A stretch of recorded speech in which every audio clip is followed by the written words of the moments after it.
Greetings. My name is Bob Harris, and I am a member of the DuPage UU Church's Ministerial Search Committee.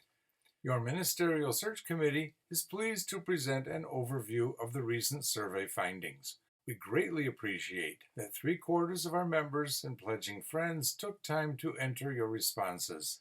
The results give us a deeper understanding of who we are, and we're pleased to share this with you today.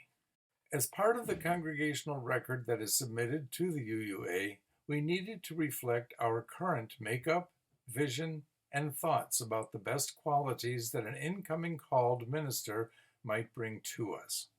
As such, the questions were a mix of data gathering and open-ended comments. The MSC read through all comments and did our best to represent consensus views. We'll also provide word clouds based on the responses for some of the questions. We asked, how long have you been a member or pledging friend of DUUC, and what is your age? There was a high response of 188, representing a full array of ages and tenures. 60% were over 60 years of age. We asked, how often do you attend Sunday services, and how often do you attend Science Sunday and other forums? Members regularly attend Sunday services, with 71% attending more than once per month. Forums are also fairly popular, with 22% attending at least once per month and 66% at least a few times per year. We asked, what was your religious background prior to identifying as UU? Most came to UUism from another religious tradition.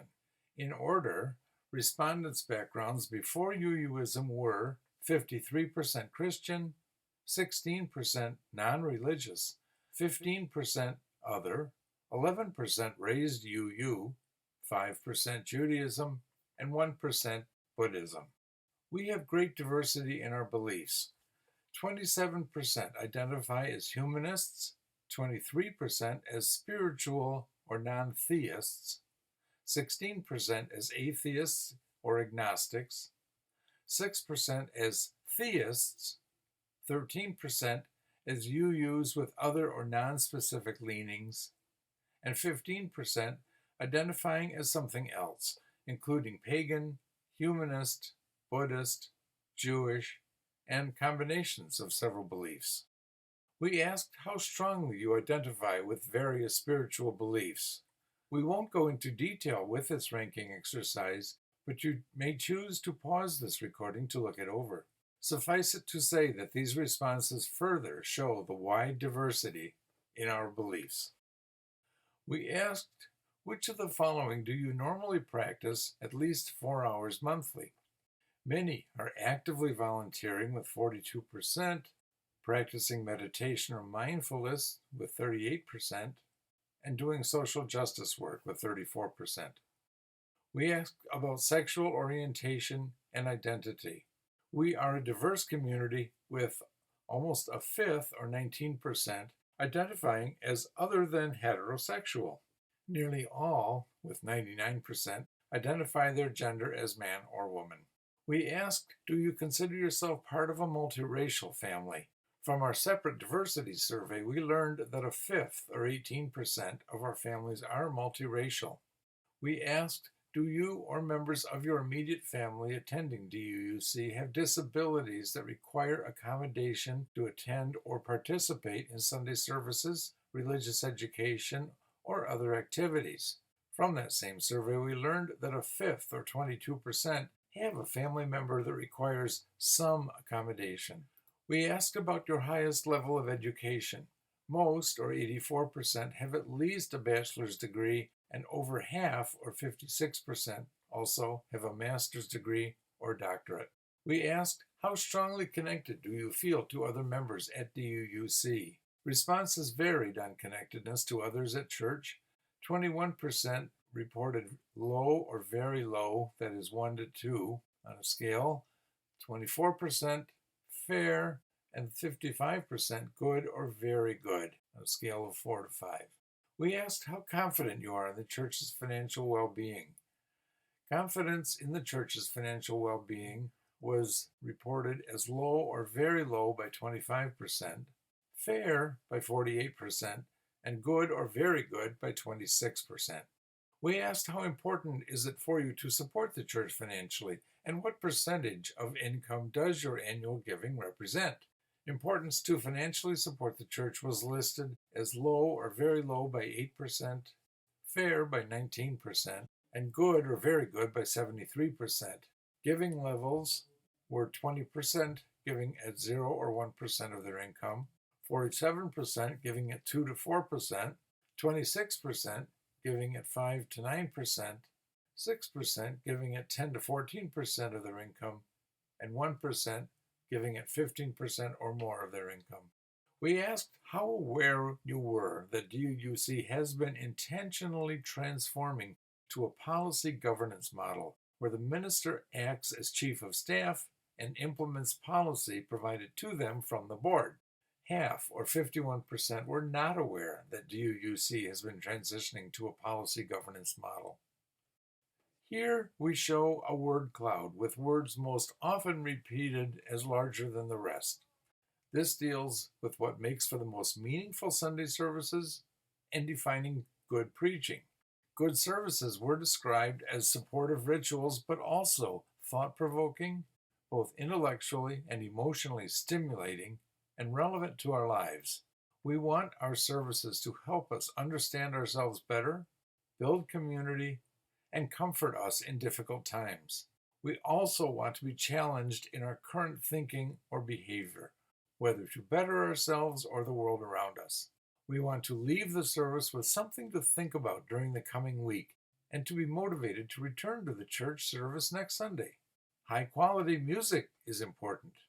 Sermons should be well-researched, thoughtful, and well-delivered. We expect to be challenged. Our congregation values engaging, genuine, dynamic speakers who make eye contact and make complex topics accessible to all. We ask you to rank by importance the factors in Sunday services. In order, by weighted rank, the primary qualities for good services were given as building community, understanding ourselves better, and comforting us in difficult times. Moderate qualities were teaching new paths for change and development, stimulating intellectual discussions, and challenging preconceived notions. Least important qualities were spurring us to act on our convictions, supporting feelings and beliefs, or inspiring reverence and awe. We asked what an incoming minister should know about our theologies. We are varied in theologies and grounded in UU principles. Some perceive a humanist-theist divide, while others feel that divide is overemphasized. Some want or need rituals, others are against them. A pagan group meets regularly, and the winter solstice service is very popular. Some of the most meaningful events revolve around nature and ritual, and many of us are searching for models and language that meet our experiences. We ask you to list traditions that the minister should maintain. The most popular ones were Joys and Concerns, the Flower Communion and In-Gathering services, performances by the choir and musicians, and the winter solstice service.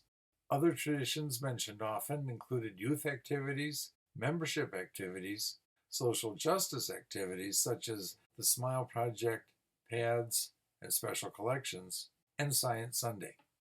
We asked, what are the top 3 activities that you do or would consider doing for at least 1 hour per month? We also asked, how many hours have you averaged on a committee or volunteering at DUUC over the past 2 years? Activities of most interest in order were social interaction, social justice, public ministry and PADS, building and grounds upkeep, facilitating services and forums, teaching, administration, music, and pastoral care. Most, or 65%, donate at least 1 hour per month. This slide provides another word cloud.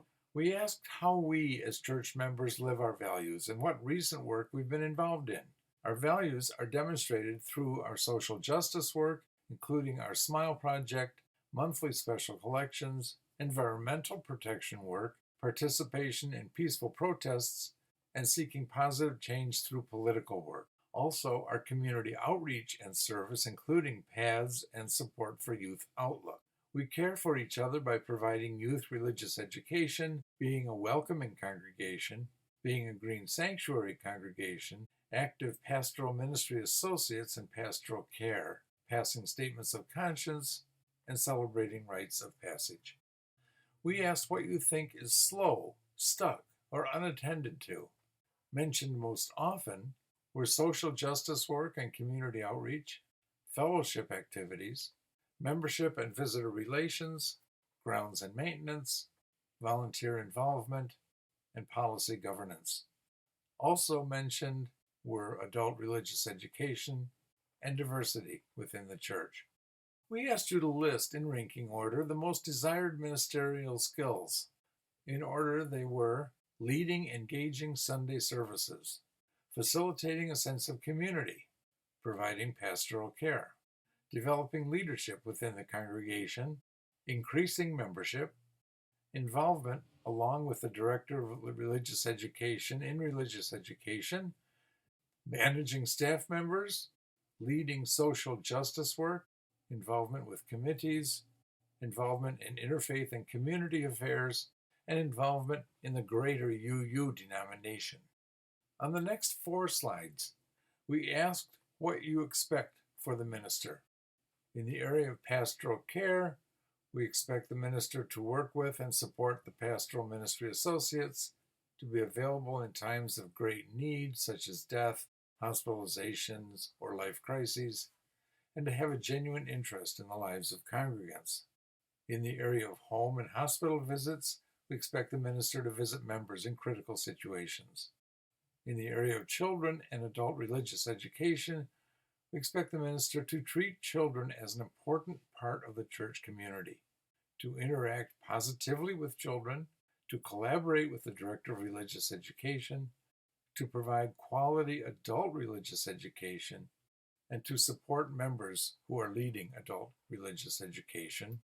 In the area of community building, facilitation skills, and coffee hour or social times, we expect the minister to be social with the congregation, to attend church-wide events, to participate in coffee hours, and to help lead workshops on peaceful communication and facilitating skills. In the area of committee work, the minister is welcome but not expected to attend all committee meetings. The minister will be an active member with pastoral ministry associates, the Sunday Services Committee, and others as needed. In the area of leadership development, the minister will support congregational leaders, help with leadership development, and have a cooperative relationship with the board. In the area of membership and membership growth, the minister should give dynamic and inspiring Sunday services. They should be visible in the community and available and welcoming to members and visitors during coffee hour. In the area of anti-oppression work, social justice, and social action, we want ministerial support for social justice initiatives. The minister should motivate congregants to get involved, and the minister should be visible in our local community. In the area of interfaith and community work, the minister should participate in local interfaith work. In the area of denominational activities, the minister should be aware of major topics and issues within the UUA. The minister should inform the congregation of such. The minister should collaborate with local UU churches and build our church's representation at regional and national assemblies. In the area of spiritual guidance, the minister should be available for one-on-one spiritual guidance, adult religious education classes, discussion groups, and spiritual direction small groups. The minister should provide moral, ethical, and spiritual food for thought in sermons, and the minister should deliver well-researched and inspirational sermons. In the area of counseling, the minister should be available in times of need, collaborate with pastoral ministry associates, and refer out cases that need ongoing or extensive services. We asked how trust is built between the congregation and the minister. Examples included empathetic and compassionate listening on both sides, open and honest communication, relationships based on shared visions, ideas, and positive interactions, the minister sharing their own personal story, and the minister getting to know congregants through individual connections. We asked, what would be one mistake that the minister could make that would seriously affect their ministry? Examples included being dishonest, having inappropriate relationships with congregants, misusing church money, doing anything illegal, not putting enough effort into Sunday services, not working collaboratively with church leadership, making changes before knowing our church, showing preferences for a group or ideology over others, being rude, indifferent, or arrogant, avoiding conflicts at resolution, or breaking confidences. From our youth survey, we asked, why is the church important to you? Although we only received 10 responses, they demonstrate that our youth are thriving in our RE program and have meaningful things to say about our supportive church environment. They mentioned, because it's a place to come together and speak about important topics, all the people have time to be together. I've met a lot of cool people. A place to educate myself on religion. It's a way to express myself. I'm not certain yet. Church is important to me because it feels like I am home. It's fun. I learn about being a UU, I like my classes, and it's important to have this little community and time with friends and crafts. Thanks for reviewing the survey results. If you have questions or comments, please email us at search@DuPageUUchurch.org. Thank you.